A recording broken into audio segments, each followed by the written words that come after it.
in the NFL. Okay, kids. Okay, everybody, calm down. Okay, let's take roll call. It looks like it. Chris Albert, are you here, Chris? Here. Oh, good, perfect. Here we go. Daniel J. Hill, are you here? Here. Perfect. And it looks like Annabelle Bethany, are you here? Here. And, last but not least, it looks like Daniel Butts. Daniel Butts, are you here? Daniel Butts? Wait a minute. Dan Hill, I think that's you. I think your name is Daniel Butts. I'm not Daniel Butts. And you're listening to the Dan and Kody podcast. This is the Dan and Kody podcast. This is it. Right here, Kody. You put on those headphones and you go to work. Why are you yelling? This is where our message is heard. It's time to get hype. Say it with me. What are we saying? Dan and Kody. Dan and Kody. Dan and Kody. It's Dan and Kody podcast. Dan and Kody podcast. Dan and Kody podcast. Get some. Dan and Kody podcast. That was traumatizing. Was it? Are you upset? Do you feel like I slam jammed you? I feel bad. Why do you feel bad? That I just got triggered. Oh, did you really? Yeah. You felt like you got a real trigger? Yeah. I was back in middle school. Huh. Well, I know according to last week, it was one of the hardest things you had to deal with. It was one of the hardest slam jams you've ever experienced. I have a tattoo on my back that says Daniel Butts is not real. Oh, do you really? It was that hard for me to get over. And it's still there today? It's still there. You want to see it? No, I'm okay. You sure? I'll do it right now. No, that's okay. I'm not interested in your backside. All right. I'm more interested in your front. Oh. So welcome back to Santa Clarita. Hey, for the last several weeks, Dan's been kind enough to accommodate my needs and come to my house and record the podcast.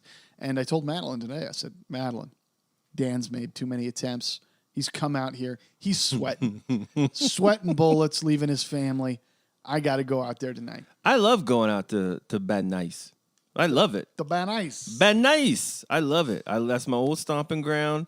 But it was nice to bring it back to the home court. We did, and we're back at the Hill home, and we're killing it, man. We just killing it, wheeling, dealing, not stealing. No stealing. Stealing is out of the. It's not an option. No, you can't steal. No, you can't. You can't steal unless you're stealing hearts and minds. Couple quick notes. Oh, Felicity Huffman going to prison. Great. 14 days. Sure. God bless her. Are you upset about that? I don't know. I think a lot of people have said oh, it's too small a sentence. Or for what she's done. It's either too small a sentence or why are we sending her to jail for 14 days? Yeah, what is she going to learn? Right. It's is the punishment for the public or is the punishment for her? It's the equivalent of being adult grounded. I think so. I mean, go to your room. If anything, what's great if she's a great actress, which I think she's a pretty good actress, I'm going to say she's going to go into jail and she's going to come out harder. She'll have a better sense of character, and she's going to just blow out whatever role she has. But it's going to be like Martha Stewart, white collar prison. It's not even going to be that. She's spending 14 days, not at San Quentin. No. She's spending 14 days in the LA County jail. She's not spending 14 days at a real penitentiary. What would be great if she at least had one fight. One fight. That's it. Just one criminal, right, serving time, gets her in the face. She comes out. She's got a scar on her face, or actually, she'd probably still have stitches. Not Jared Fogle level beatdowns, dude. That's terrible. He's a chomo. Just one pop in the face. Absolutely. I heard Jared from Subway is getting it bad. Is he really? Yeah. Oh. I'm pretty sure I read I mean, articles. he was where- all about the child porn, and everybody's like, "You lied to me about those sandwiches." Yeah, I ain't skinny, and I don't like people who bang kids.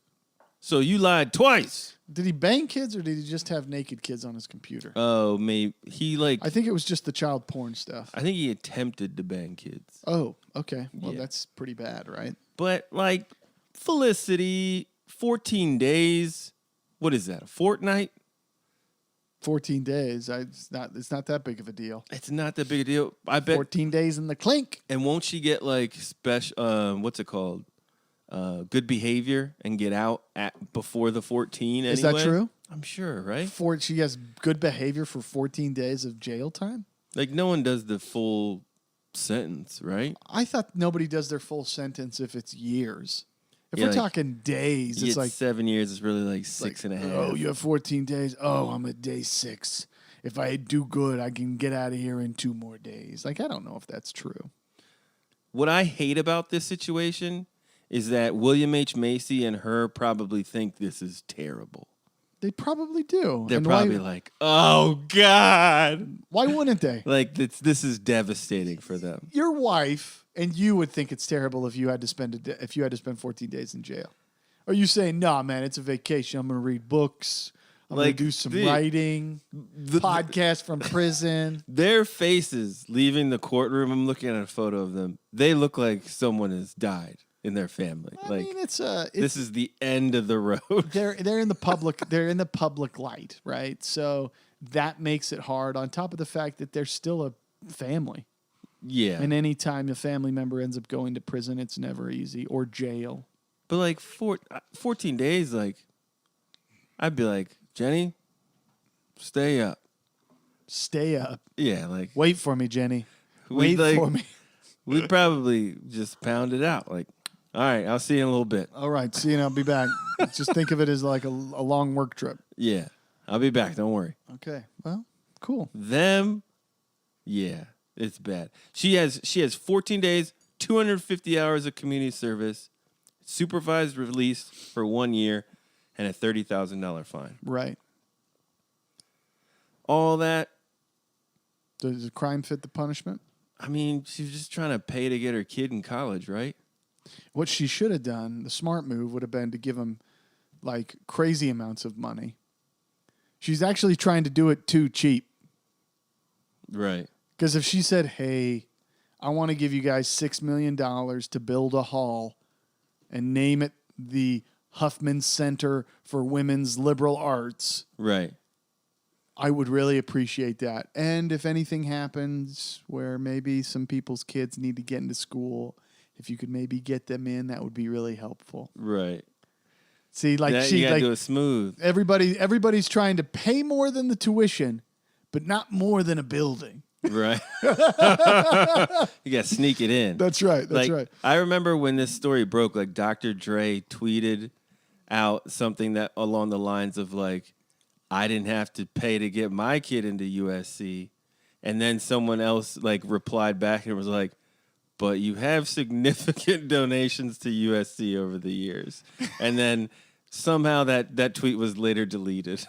I wouldn't doubt it. Like, you make these relationships with these schools Yeah. for a reason. And if you're a major donor and your kid meets the qualifications Right. but isn't accepted, that donor money's gone. Here's what she says. I was frightened. I was stupid. And I was so wrong. She told the court. I am deeply ashamed of what I have done. I have inflicted more damage than I could ever imagine. And apparently their story raises questions about how race and class plays into sentencing around college admission scandals. Okay. All right. So she'll write a book. There'll be a Lifetime movie about it. Absolutely. She'll thrive. She's going to be okay. She'll do an interview on like Dateline about like her experience, and then she'll come out and like advocate for like prison reform or some bullshit. You'll land on your feet. I don't feel bad. I don't feel bad. I think, as long as she's serving time for the crime she committed, I'm okay with that. I think that's a big piece. You're not going to go into prison. You need to You do a crime, pay the time. Do the crime, pay the time. That's right. So you said you had some other stuff. What was the other thing? What was a couple things before I interrupted you with Felicity Huffman? Oh, no. I got so many things. You do? Yeah. Well, I mean, before you get into that, Things on things. what's going on, Dan? What do you mean? I mean, all week, my brother's in town. I'm doing some top secret stuff that I can't talk about until for 90 days. Right.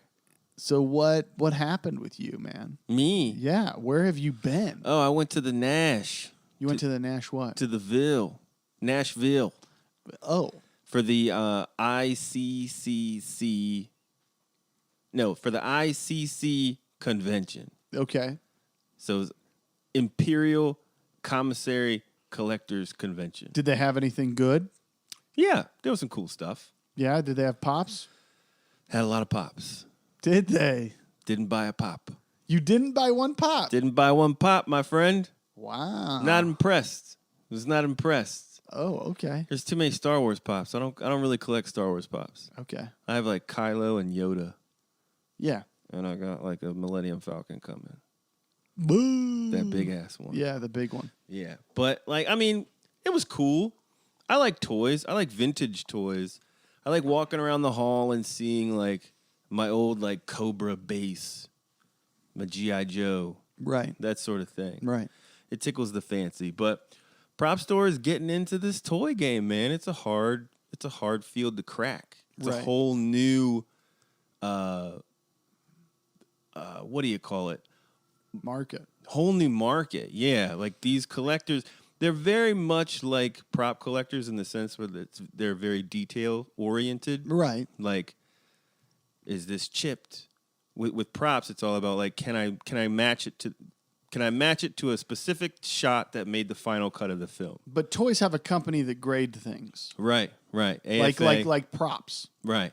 Or not props, like comics. Right. Like baseball cards and basketball cards. Like Yes. sports cards. So there's a whole numbered system of like what is mint condition. Right. So like an 85 is like, that's pretty good mint condition. It comes in a clear case and Right. that makes your toy more valuable. And it's all new. Like there's terminology like 12 back, 8 back, 20 back. And you're just learning Like, this. huh? Okay. And you're just learning this. Just learning it, like punched, unpunched. Right. Like you know about that? No. So like if you had a toy, like a Star Wars toy with in like a bubble, it has the card. Yeah. The hard card on the back, and then you got Mm-hmm. the plastic cover on the front. Right. They call it the plastic cover, they call that a bubble. Okay. And punched means it has that little hole to slide on a store. Okay. On a So store on, rack. on a display like metal bar that you Yeah. run the. Yeah. Okay. So that's punched. If that piece is missing. Okay. And then there's unpunched, where that piece is imprinted but still there. So that's much more valuable. That's probably more valuable because it wasn't on the shelves at the store. Okay. Then I didn't even know this shit, but they get into like no punch. No punch is way more rare. So if you have 3 of the same figure in the bubble on the card, the no punched is the one you want. Out of punched and unpunched. Are they? Because a no punch is probably a test proof that they weren't even considering sending to a store. It's an earlier version of the toy, you know? Right. Yeah. And then you go into like your prototypes. Those are very valuable. It's like I don't even want a toy that was made for sale. I want like the concept. Right. They were the toys. Yeah. Give me the concept. But like the end-all be-all toy at this place, which Prop Store has, we have one of these. It's the rocket-firing Boba Fett. Right. That toy never came out. It was never released. It was a Boba Fett figure with this rocket in his back. Okay. And it had a slot. It was either an L slot, they call it, or a J slot. And if you hit this button, this red little rocket, probably less than an inch, would shoot out of the back, which was an extreme choking hazard at the time. Wow. Now, this toy didn't get released at all, but I think it was a Battlestar Galactica toy, came out before the Rocket Fire and Boba Fett, and it shot out a missile, and that toy killed a kid. Wow. Yeah. So then Kenner was like, nah, we cannot release this thing. Yeah. But we don't need dead kids in our hands. Right. But they were in production. So they have a ton of these like unpainted, like light blue Boba Fett figures. Right. That are just out there. And if you have one, you probably could get 100 G's for it. $100,000? Yeah. Wow. Yeah. Faux show. How did people get a hold of them? Like through the grapevine, people who worked at Kenner or like you had to know somebody to get one of these units because it just didn't come out. It wasn't for sale, anything. But that sort of stuff those sort of stories are what I'm now learning about the toy collecting industry. Right. Oh. But I mean, all in all, Tennessee's dope. A lot of music, a lot of good barbecue, a lot of good chicken. Did you go out? Yeah. We got some barbecue. I mean, we didn't go out. I wasn't like at the club. No, I wouldn't expect you to go to the club. But Hattie B's. Went to Hattie B's Chicken. Waited in line for a half hour in the heat. Got in there. Had some sweet tea. Had some hot chicken. Came on like a thick-ass piece of bread like this big. Oh, it was fucking amazing. Hattie B's. They're eating good out there. Hattie B's. You're getting that lousy Los Angeles meals. Yeah, I'm worried about this stupid Popeyes chicken sandwich. This thing was legitimate. Really? Legitimate. I will say it again. That sandwich was legitimate. But I'm back, baby. And I'm you're here. back. Well, I'm glad to have you back, man. It's nice. Well, thank you. I was lucky enough to go to the Rams game on Sunday. Hell yeah, go Rams, brother, baby. My brother came into town. He's a big Saints fan. Ooh. We went to high school. Well, I didn't go. I was graduated, but I know the individual. I haven't talked to him in years, but he's one of the tight ends for the Saints. Oh, really? And so we waited for him after the game, and we said hello and greeted his family, who we knew when we were kids, and that was cool. I mean, I saw Sean Payton, the coach of the Saints. He walked out, and Taylor Lautner was there with his Jacob. With his he was wearing some Ray-Ban aviators, and he's like standing there waiting for Sean Payton because I think he's friends with Sean Payton's son. Hi, Sean. I'm Taylor Lautner. Taylor Lautner, do you mind if I do a roundhouse kick just to show you what it looks like? I played a wolf in Twilight 20 years ago. You know, that guy, he's not going to age too well. I don't think. Yeah, I never thought he was attractive. Now, he's going to struggle. I think he's going to struggle a big time. Because, when you're that young, I feel like he was pretty young during the Twilight days. Right. Like, your face isn't even really fully formed. No, it's not.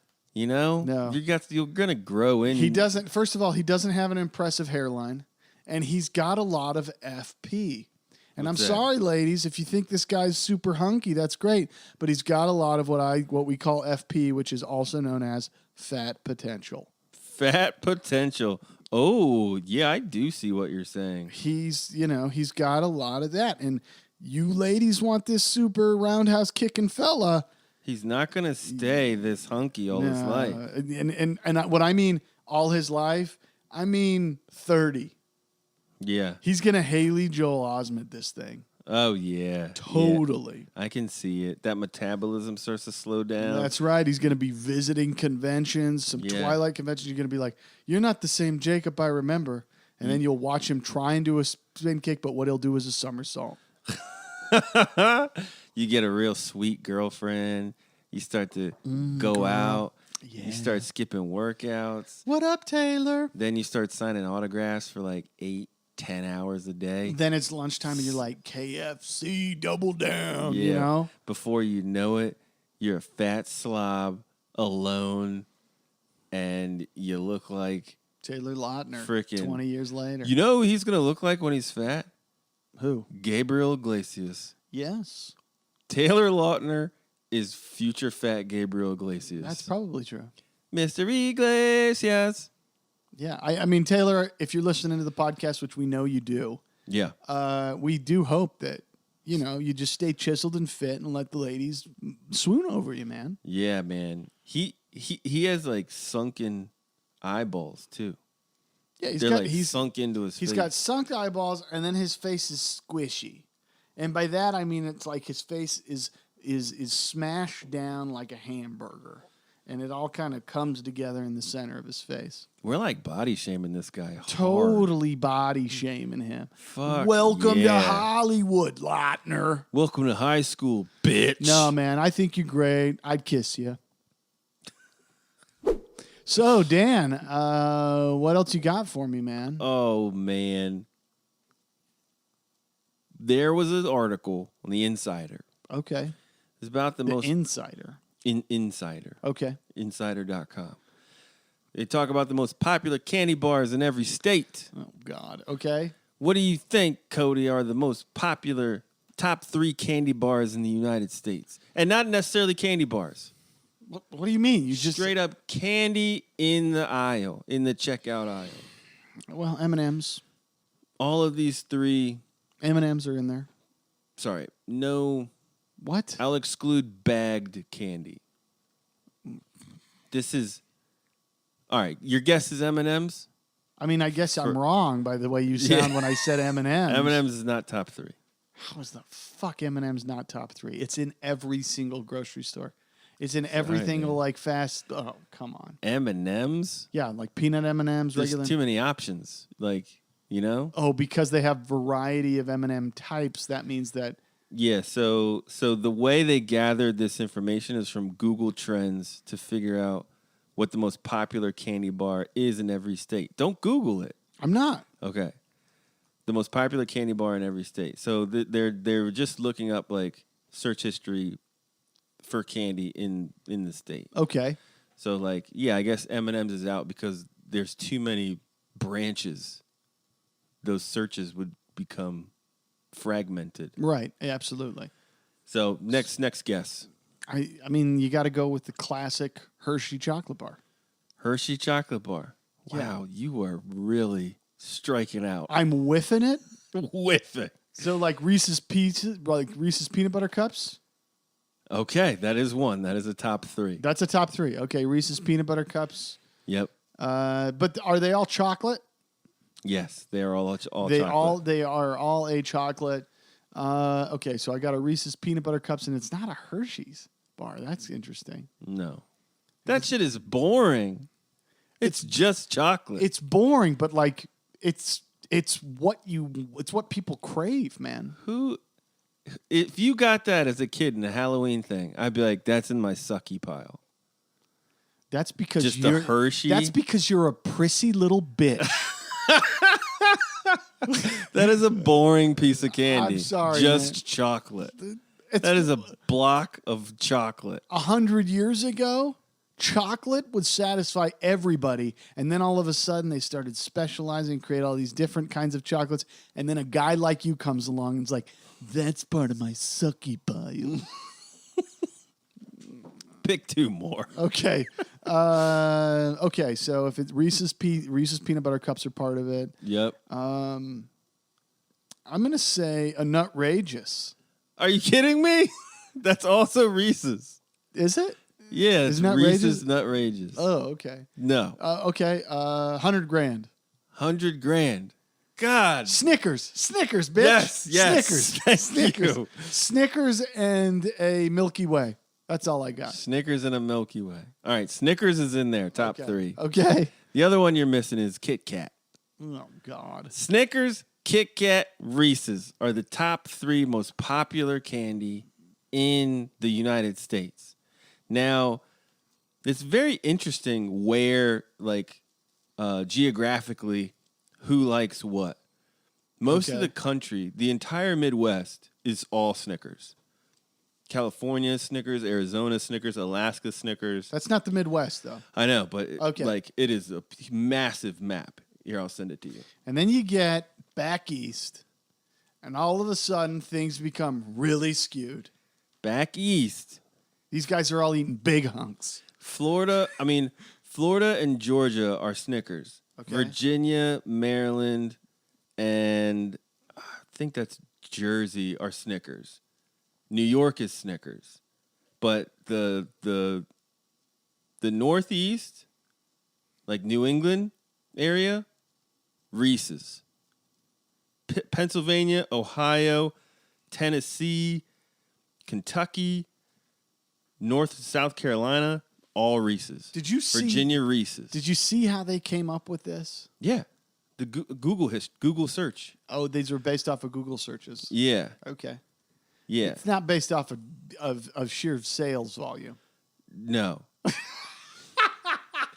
This is a terrible thing. Gathered information from Google Trends to figure out what the most popular candy bar is in every That's state. not determining. You got to base it off of what's selling. The 3 most Googled candy bars countrywide are Kit Kat, Snickers, and Reese's. Okay. Snickers was a clear favorite throughout the Midwest and the West Coast.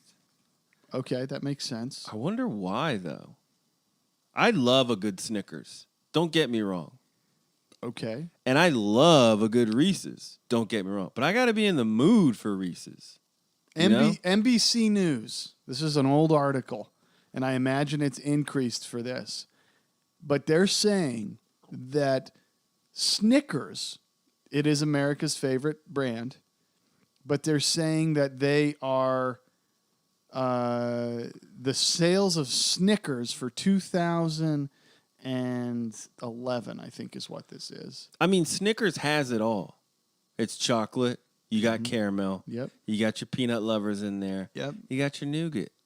Yes. This is a very like this is a what do you call it? Dude, This is a turkey club. hey, I'm going to come at you hard right now. Don't tell me 100 grand Nope, is the most. bitch, I'm coming at you hard right now. This is a real source. NBC News, 2012. Fucking M&M's. Yep. Get out of here. Number 2, you clown outta piece here. of shit. Oh, okay. Are you ready? Are you ready for Which this? ones? Peanut or No, chocolate? it's just M&M's in general. Original. Here we go. Here Well, we they go. got to be the most because Hold they on. make 20 different kinds. Hold on, bitch. Here we go. Number 1, Snickers. 407 million units were sold in 2000. And, I believe 11, it. Which is $424 million. That's How crazy. much? $424 million. God damn. Mind you, this is almost 10 years ago. Number 2, M&M's. Units sold, 384 million. $417 million. I don't count that, though. Number 3, Reese's. Reese's. Mm-hmm. Where's Kit Kat? Kit Kat's 5. Guess what number 4 is? 100 grand? Nah, bitch. Hershey. The shit you think is like garbage, That's in my trash pile. your trash pile is number 4 in the United States. Really? Yes. Just because, you know why? I bet that's because of, Obama. thanks, Obama. Thanks, Obama. No, s'mores are keeping that candy bar in business. Yeah, well. That's a camper's no, man. dream. Like you it's a camper's dream. S'mores are keeping that shit alive. Yeah, okay. It's Yeah, like, that's adding 100+ million purchases a year. Get out of It's here. like the Graflex camera or whatever. Whatever. The only people buying that camera are people making lightsabers. That's true. Apparently that is true. Like they've made a part of that camera just to order it. They've like jacked up the price so that Star Wars people aren't always buying it. Oh, really? Yeah. Well, you got to kind of limit that. I don't know why they just don't sell that piece separate and make money. Right. Just be like, this is the Yeah. shit. Anyway. Kit Kat was in one state. Can you guess it? Kit Kat, I don't know. I'm going to say Kit Kat seems like a Minnesota kind of thing. Am I wrong? Next to your hometown. Next to my hometown, Pocatello? Nope. Idaho Falls? State. Oh, next to my home state. Yeah. It's Wyoming. My mom likes Kit Kat bars. Left of Idaho. Left of Oregon. Yeah. Okay. Or wait. Yeah, Oregon. If I'm looking down at a map, the left of it is Oregon and Washington. Washington's the top, right? Yep. Yeah, Oregon. Oregon likes Kit Kats. Hawaii likes Kit Kats. Oh, okay. Everywhere else, Snickers and Reese's. Get it. I think those. I'll fuck with a Kit Kat any day. Not the big Kit Kat. You seen those? The king size Kit Kat. Yeah. One bar. Yeah. But it's like thick as hell. Yeah. No thanks. No.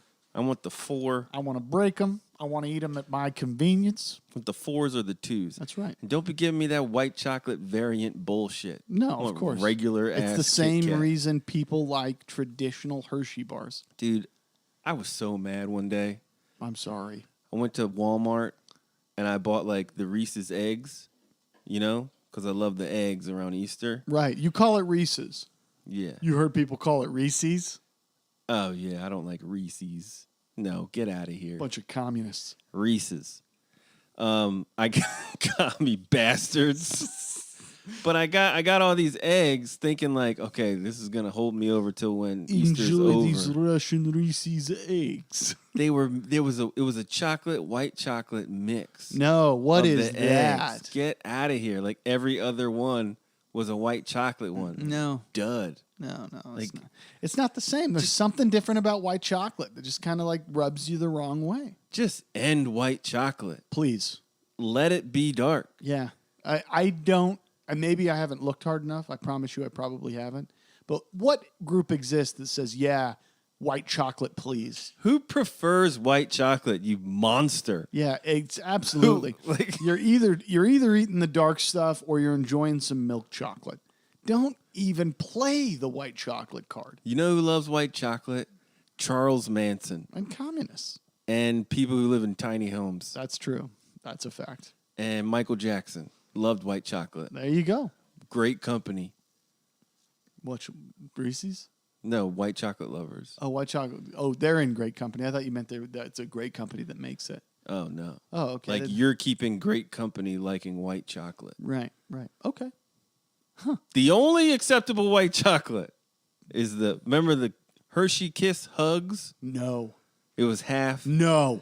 Those were legit. No. You're not into it? No, Dan. Those are terrible. You don't like Hugs? No, they're terrible. Oh. That's where I learned to hate white chocolate. That's where you That's where garbage. you picked it up? I am pissed off right now. Oh my gosh, I'm so sorry. We're not ever talking about Hugs with a Z again. Sick. You're a sick son of a bitch. I'm sorry, man. Man. I've had a little time, obviously. I'm moving through books recently. Yeah. And I recently finished a book. It's called Educated. Okay. By an author by the name of Tara Westover. Tara Westover. Sounds like a made up name. It does sound like a made up name, but I'm from Idaho, for those of you that are not familiar with that. And I came across this book using my app that's called Libby. Now, if you have a public library card, you can download this app, and a lot of public libraries participate with this program where they offer digital checkouts of books. And you can check out books digitally like you would if you had a Kindle. And you can actually read them on your Kindle. You can read them on your phone, et cetera, et cetera. Then you got to return them to the library? No, it's digital. They just go away? So when you're done with it, you just hit return, or it'll automatically return it after 21 days. Do they fine you if you don't hit return? No, because it automatically sends it back. Oh, okay.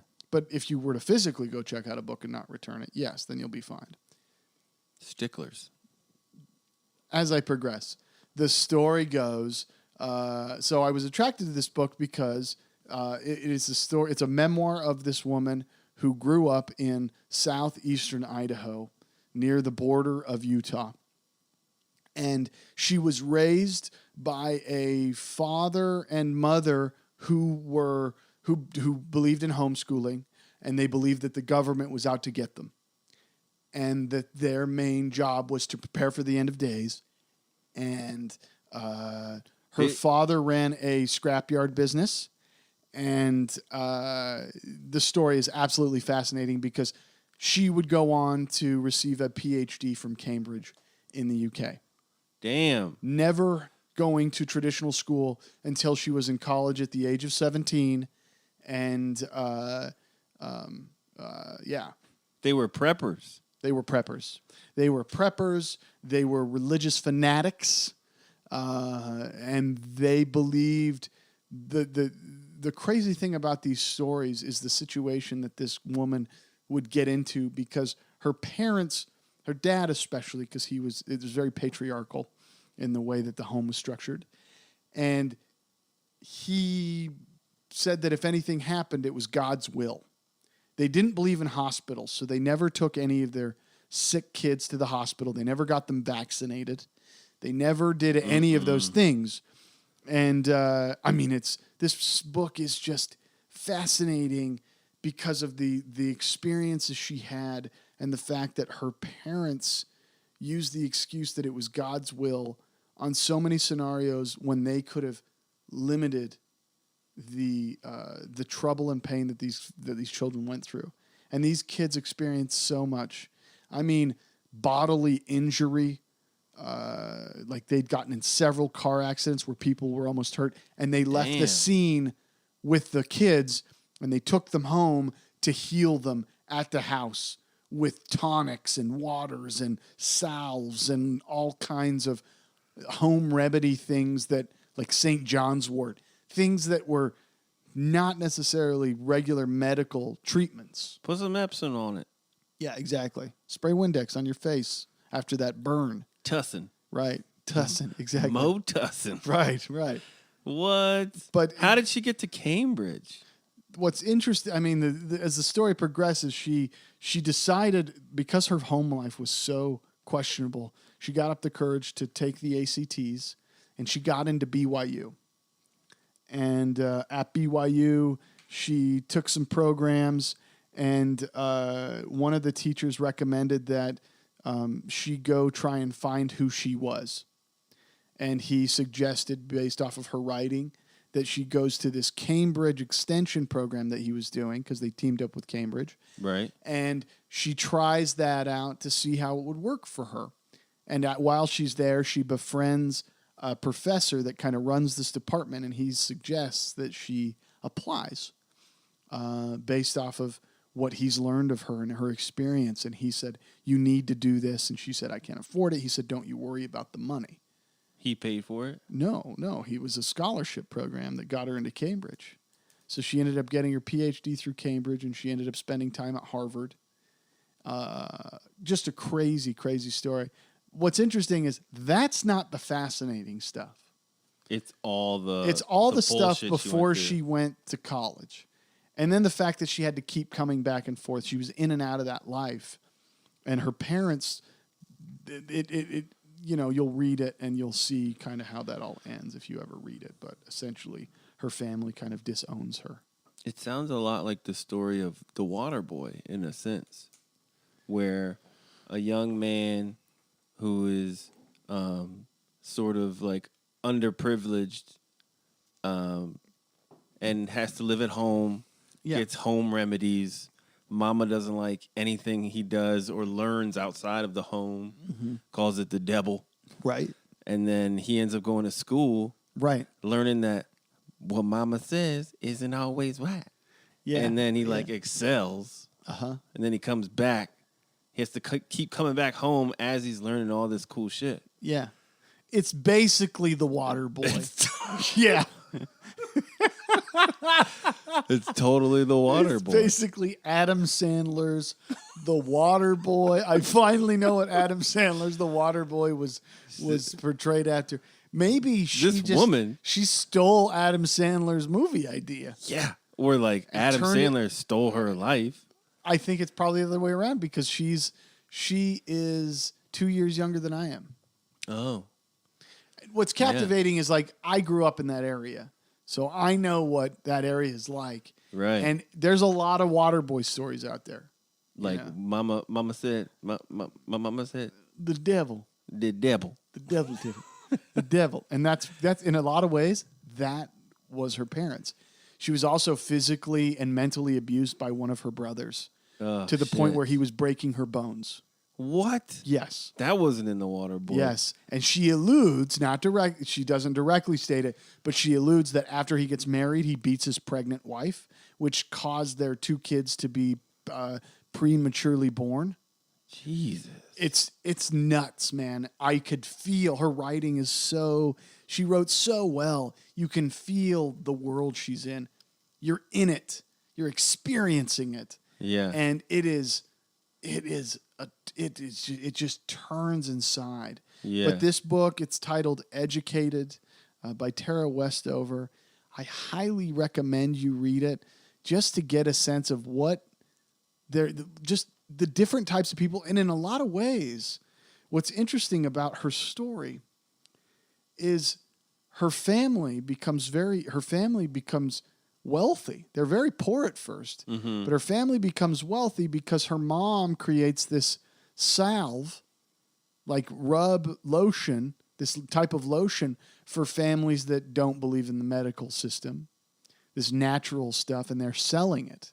They start bottling it and selling it, and they make a lot of money. And now her this rub works. Right. And now, in a lot of ways, her family is justified in the things they're doing because it was God's will that they became wealthy. Oh, God.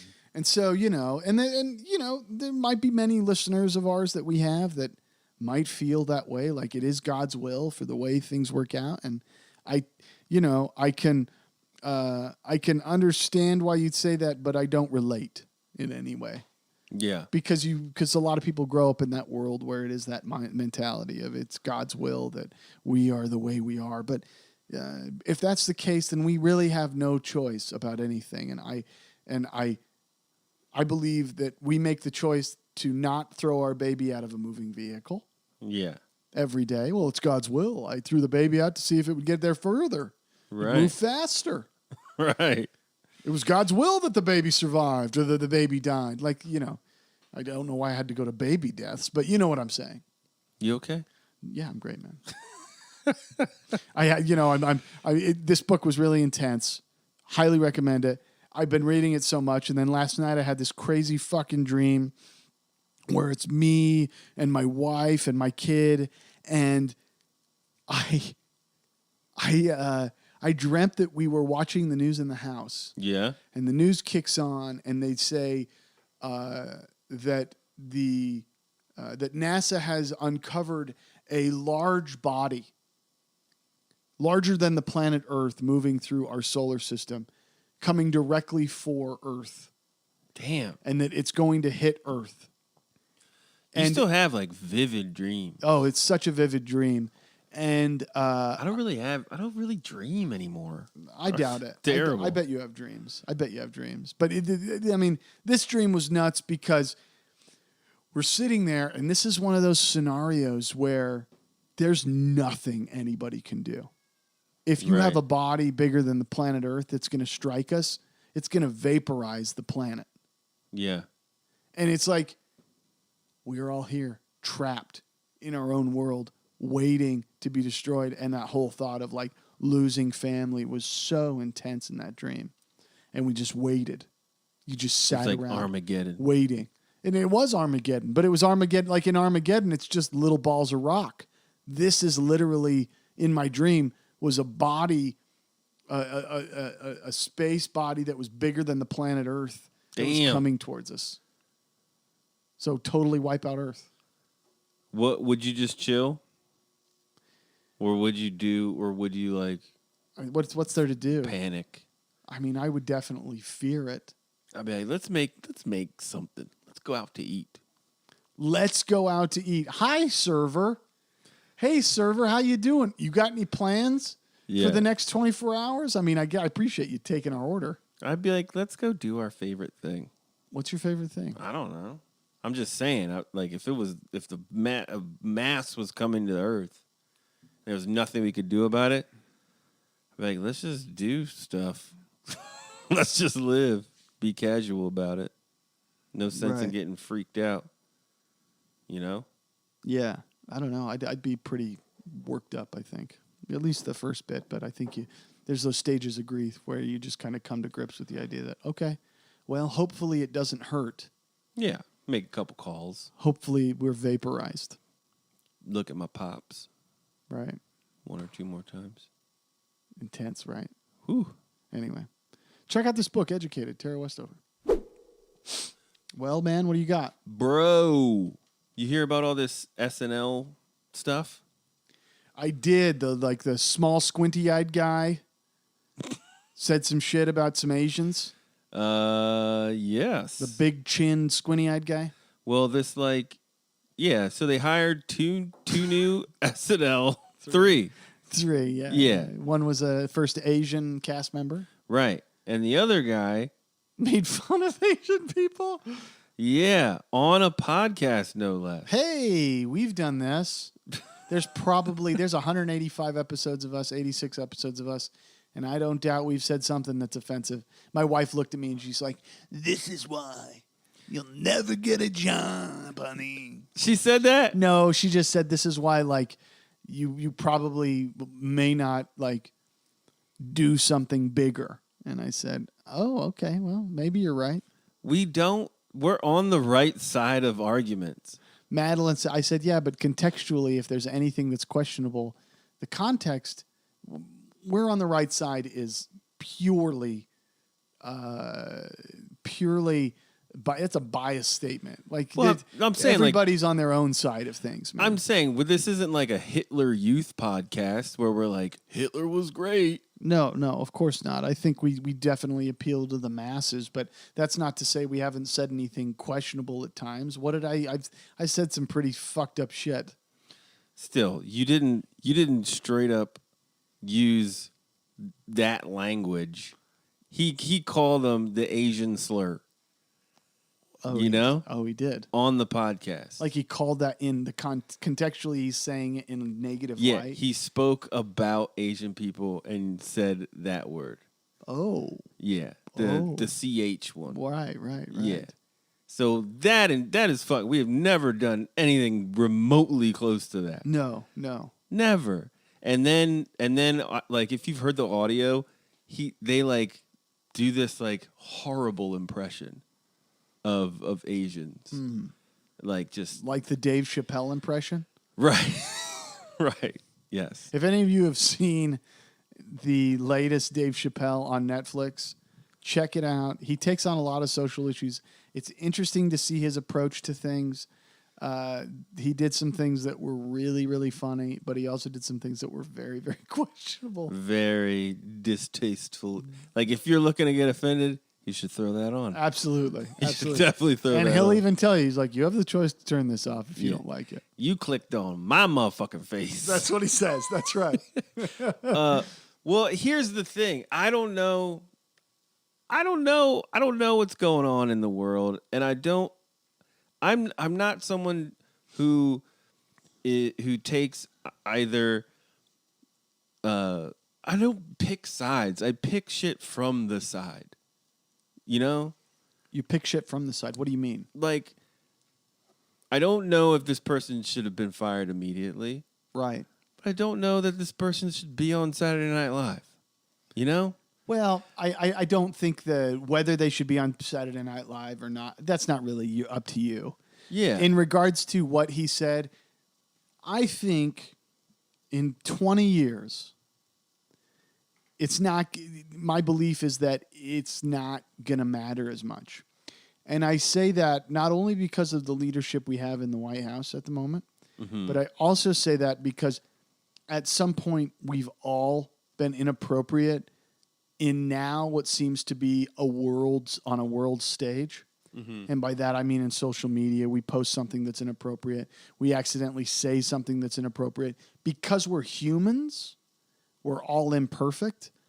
And I think that having the ability to forgive somebody or at least giving them the opportunity to be like, okay, admit you were wrong, apologize for your mistake, and just try not to do it again or don't do it again. Yeah. I feel like there's waves. And right now we're in a wave of canceled. This is canceled culture. Yes. If you do something wrong, you're out. Right. and we're done. We swear you off. No more wearing your shirt. No more watching your thing. If Mike Vick can kill dogs and come back and play football, well, the NFL is fucking terrible anyway. I'm just saying, like they're hypocrites in a lot of ways. They're the worst. They definitely are. I'm just giving you the example. Like in today's public eye, if you can come back from something like that and be considered a hero, yeah. I mean, Tiger Woods experienced it, and he won the Masters this year. No, that's actually a great comparison with Vic though. Like Vic was involved in the death and murder of pets, and was given a second chance. But like I said, that was kind of before cancel culture. So like the tide then was forgiveness. Right. Forgiveness will come back. Like Right. the second chances will come back. It's just like bullying. Like Right. like bullying was so dope in the 90s or you know. Sure. Would you maybe agree? I mean, I don't know if you say that it's dope. I think bullying has always been an issue. Well, bullying was much more accepted as like just ignore them. Just move on. You can't. Everybody's going to talk shit. You got to Right. move past it. Yeah. Now if I feel if someone witnesses bullying, there would be like an uprising Right. against the bully. Right. You know, you want to almost be the anti-bully Yes. now, but like all I'm saying is that like forgiveness will come back. It will be back. But the other thing that sucks. Here's the other thing that sucks. SNL is very hypocritical, much like the NFL. In the sense that, dude, they're guests. The guests that they have on the show have said far more worse shit. Right. And I'm not saying that just because in your past you've done something as a show, as a network, you can't start making things right. You know what I mean? Right. Like, just because the Wizards are terrible Right. doesn't mean they can start making good decisions down the road, you know? Right. But, I mean, Eddie Murphy's going to be a fucking guest on SNL this season. Yeah, he opens the season as the host. Yeah. It's a big deal. He said some horrific shit Yeah. in his stand-up. Dave Chappelle's been a guest. Roseanne, Sam Kinison, James Franco, Donald Trump. Right. All these people have been hosts of SNL. And, like, it's all good. The shit that they've said is fair. Right. It's all in. Yeah. It's just weird. It's just strange. I mean, we go through these phases, and I think this is definitely one of them. And in regards to this individual that's been moved out of the position for the opportunity of really a lifetime that could have potentially changed his entire life, and now he's the guy that did something inappropriate. You know, he probably will get some more followers on his podcast because of it, because he got some notoriety. But when it's all said and done, he lost out in the long game. Yeah. And that's, I mean, and he's not famous yet. No. Like if he was super famous, he'd get a pass. They'd be like, it's cool. Right. You would get the Eddie Murphy pass. Yeah. But then I started going in deep on like terrible hosts that SNL has had, and what people have said about him. Like Bill Hader said that Justin Bieber's appearance on the show every time was super rough, and that he was in a bad place. People hated Kanye West, Paris Hilton. Right. Tina Fey said Paula Abdul's appearance was awful and disastrous. Yeah. There's just been some bad people on there. Adrian Brody went off script and gave a tasteless Jamaican impression when he did SNL. Wow.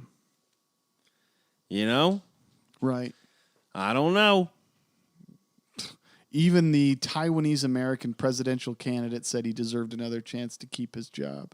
Oh, really? Yang? Yeah. Yang said give him a shot? But society has become unduly punitive and vindictive. It's true, man. Yeah. I thought that if I could set an example that we can forgive people, particularly in an instant where in my mind it was in a comedic context or a gray area, that I thought it would be positive.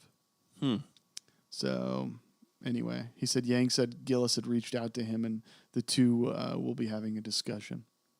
I wonder if it plays a part because SNL brought on its first Asian American onto the cast at the same time they brought this dude on. Right. I wonder if that had something to do with it as well. I imagine it did, and that's why he spoke out in the first place, I think, too. But, you know... You could have done a sketch about this. Yeah, absolutely. Like their orientation. Absolutely. Like a Saturday Night Live orientation. Welcome like, to Saturday "All right, Night guys." Live. I'm your... Yeah. Obviously, I'll help you guys get through some of these first sketches Right. today. These are the things that you don't do. Like Kate McKinnon is like the teacher, and she's like, "Now everyone pick a buddy." That's like you're starting, Right. And they have to be buddies. It's basically like that episode of The Office where Michael has everybody take an ethnicity. He has them put it. They can't look at it. They have to put it on their forehead, and then they go around and whatever the other person is holding up, they have to say things or act out like that ethnicity. Right. Like generalities, like, "Hey, man." And then You want to go get high, man? He gets Asian, and he's like, "Oh, Jesus Christ!" Like He's he's like, "I can't do this." I have a very colorful culture. He's like, "No, more. And then he like goes into it. It's amazing. It's amazing. That could have been just make it the first sketch. Yeah, absolutely. Live from cold New open York. that shit. Yeah, cold open. That's absolutely. And have Eddie Murphy be the teacher. That's right. That would have been a great sketch. That's right. Yeah. Why aren't we writing for SNL? I don't think we are good enough. That sketch is gold. That's an Emmy win right there. Right there. Anyway. You're welcome. I want to tell you about a company called JC Room Blocks. Do you have 10 or more out-of-town guests coming to an event near you? Maybe you have a bris, a wedding, a family reunion, a science convention. Maybe some friends are coming in town and they just want to get drunk in one place. Or your mom's coming into town and she's got 10 brothers and sisters and they need a room so they can all come over to your house and have a bagel.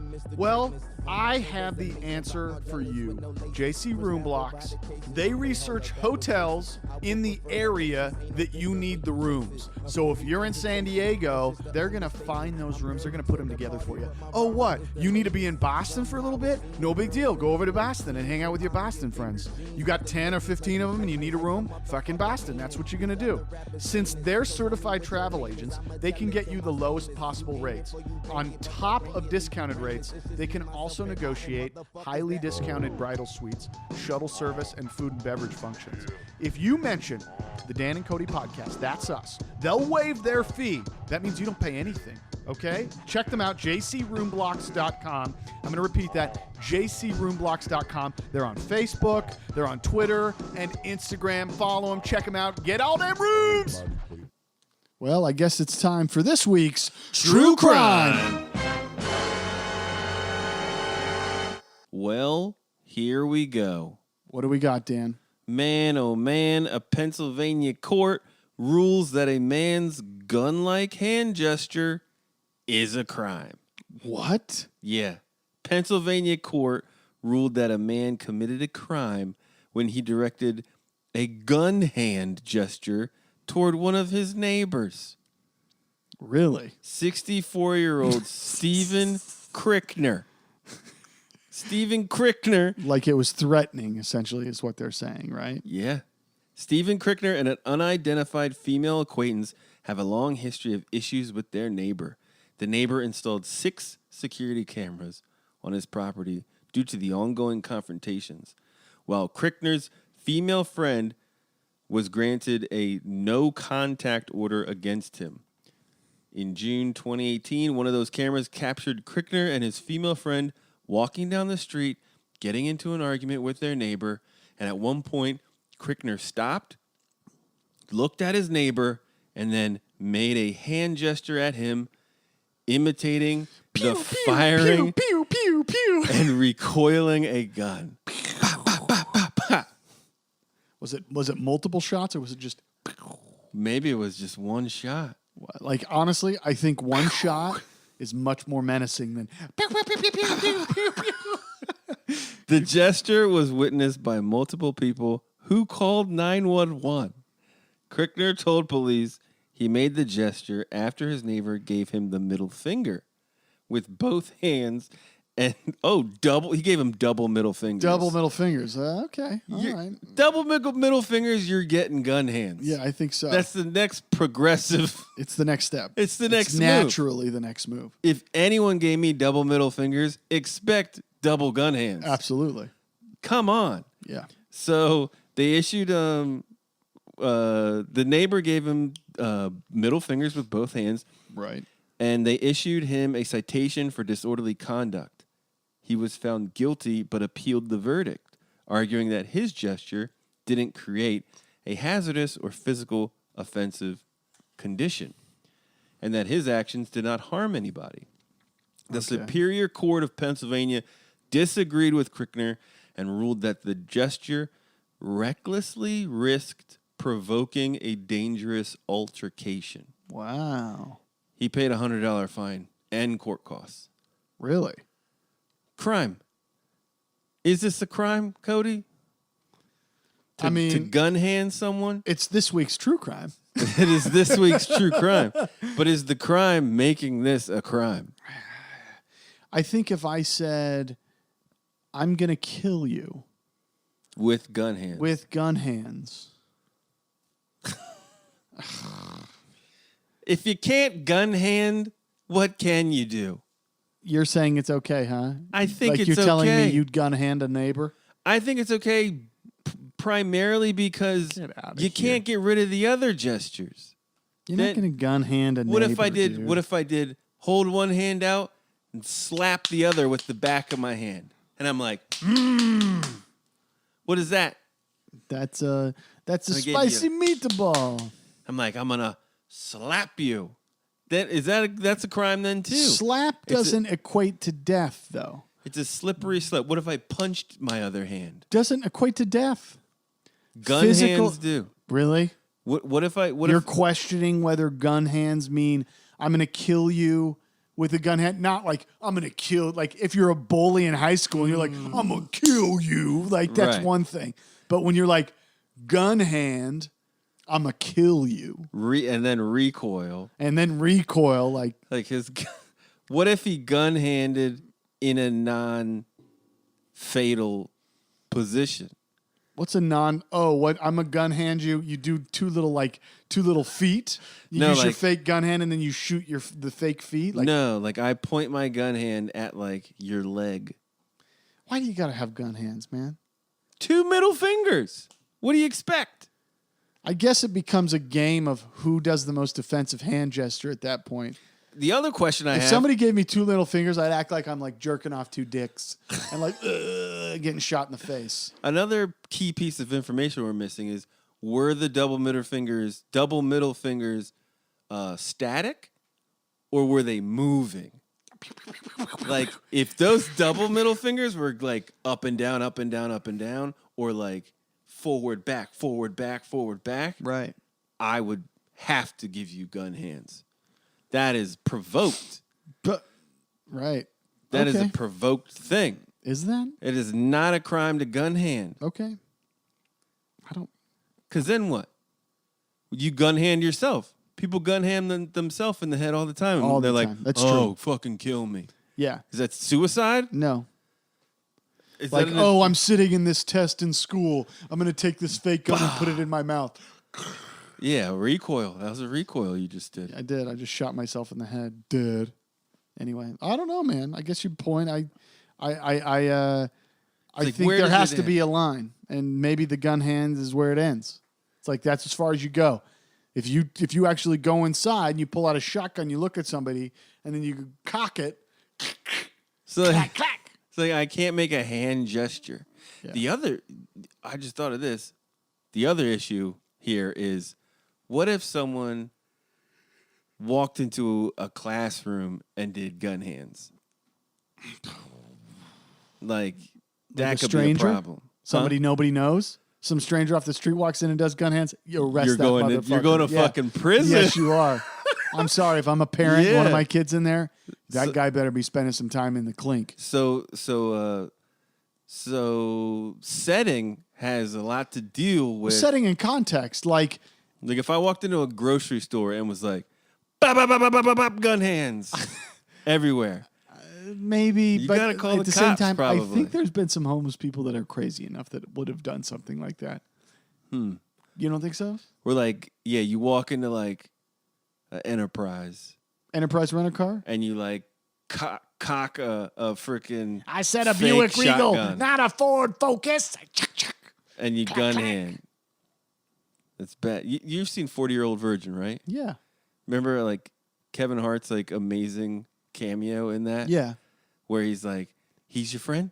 They're in like Best Buy or whatever. Right. And he's Circuit like, City. that's your boy? And he's like, yeah, that's Romany Malco's like, yeah, that's my boy. Yeah, He's like, yeah. all right, well, I'm coming back. I'm killing both y'all motherfuckers. And he's like, he like holds gun hands, claps them together, and like pops them over the head. I'm coming back for both of y'all motherfuckers. Right. That was like the best scene in 40-Year-Old, well, one of them. Those were gun hands. That's true. I guess he would have been arrested at that point because those were threatening. And he said, I'm actions. coming back to kill you. That's true. He did. Yeah. Well, I guess. Be careful where and when you choose to use gun hands. That's right. And that's this week's True Crime. Well, man, Gun hands. Well, Code. I think we're there, man. I think we're there too. I think we've had a wonderful week. Magic. It's been beautiful. It has. It really has. We've got another week ahead of us. We hope you guys are having a wonderful week. If you got stories or thoughts, feelings, emotions, anything, Yeah. please send them to us. We want to talk about them. Check out propstore.com/auction. We got our big entertainment memorabilia live auction on September 30th and October 1st. A lot of cool The best. The creme de la creme. of film props. You got $40,000 to $60,000. Some stuff is less than that. Yeah, that's true. But if you want to buy like a real piece of cinema history, for example, the sword that Mel Gibson used in Braveheart, William Wallace's sword. William Wallace's sword, We got a Keaton Batsuit in there. beautiful. They've got Jack Nicholson's Joker suit in there. It's insane. They've got Darth Maul's lightsaber. Dinosaurs from Jurassic Park. Check it out. Log in at propstore.com. Check out what they've got available. Propstore.com/auction. Yeah. It's going to be the shit. And if you are actually a collector and you have some things that you're looking to consign for next year's auction, give Dan Hill an email at danhill@propstore.com. Hit me up. He'd love to talk to you. Anyway. So have a good week. We're going to leave you with, we got a couple more phone calls. Yeah, we did get a couple more calls. Yeah, here they are. This is the Dan and Kody podcast hotline. Go ahead, leave a message after the beep. No. I'm on the phone. I'll do it later. It doesn't matter. Hey, hang on. Hey, what's up, Dan, Kody, man? This your boy Chris. I like the show, but I mean, the last two, it's like the same. You guys are talking about stuff, and I don't know. No, it's off. You have to hit the. I told you. Anyway, man, just keep doing it. All right, later. Hey Dan and Kody, it's my name's Eric Benson, and I am a big listener of you guys.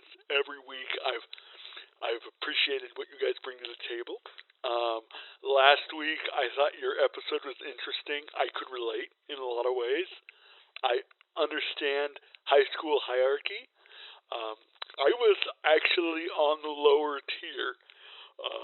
I couldn't exactly be strong enough to say the mean things to the guys above me, but they thought it was funny because, well, I have a terrible underbite, and they were rough on me, and they used to call me the bucket mouth. because a lot of the time I had this issue where I had an additional amount of spit that would come out, and because of my underbite is so big, it would just overflow. A couple times they throw, paper clips. That was kind of the game, to throw paper clips in my mouth because of the underbite. But you guys got me from the get-go.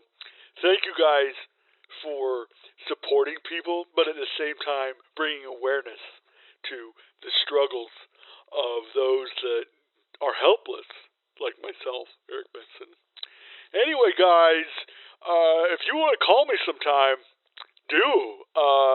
You can call me anytime. Email me, ericbenson@gmail.com. I'd love to hear from you guys, but I'll continue to reach out. Good luck to you guys. I'm really loving the show. Keep it up. That true crime each week gets me. Anyway, thanks, guys. Thanks for listening and laughing with the Dan and Kody podcast. Our email is danandcodypodcast@gmail.com. We're on Facebook. We're on Twitter. We are on Instagram @Dan Kody Podcast. Check out our website, danandcody.com, and you can contribute to the podcast by going to patreon.com/Dan Kody Podcast. Subscribe, bitch! Everybody play themselves down to shit. Right.